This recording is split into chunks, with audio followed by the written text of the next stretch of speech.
Caesar on the cross. Been a long time since I've seen the kind of work and the screams of those Legion bastards. Could you...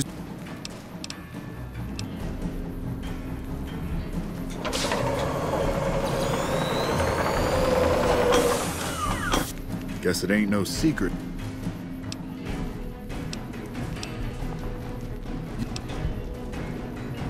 You want... Yeah. Think... But if you're...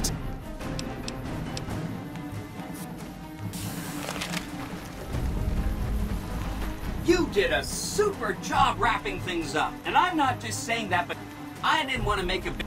I found some code, so that's what I'm going to be doing. I've updated the Securitrons, so that's where I'll be. Off making a few changes.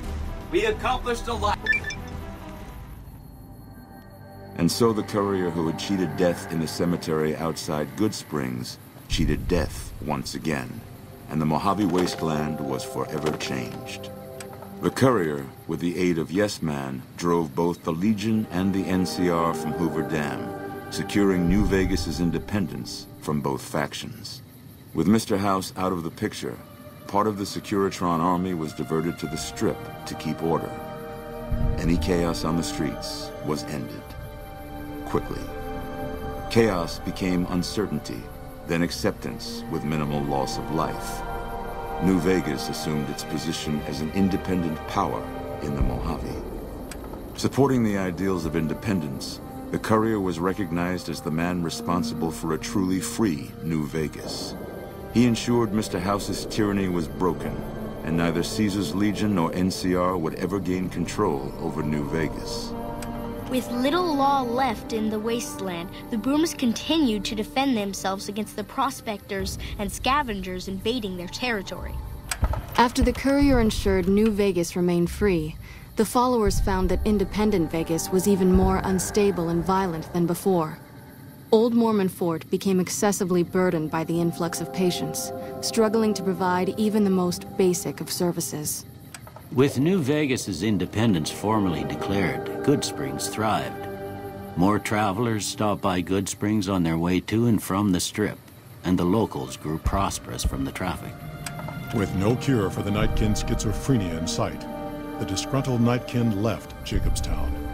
Without a treatment, their insanity grew. The crazed Nightkin terrorized the wasteland, and Jacobstown suffered repeated reprisals from mutant-hating humans.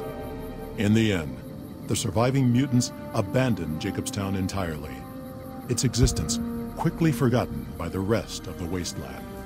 The Kings retained their control of Freeside, and while they continued to favor the needs of locals, they tolerated the citizens of the defeated NCR.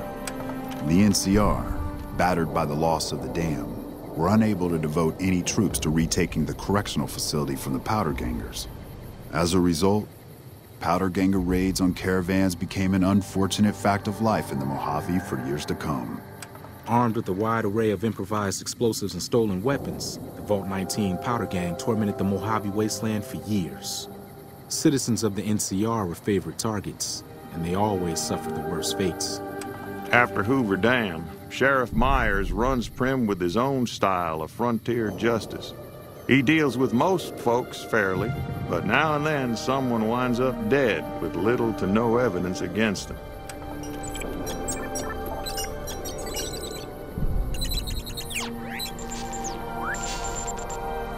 And so the courier's road came to an end, for now. In the new world of the Mojave Wasteland, fighting continued, blood was spilled, and many lived and died just as they had in the old world. Because war never changes.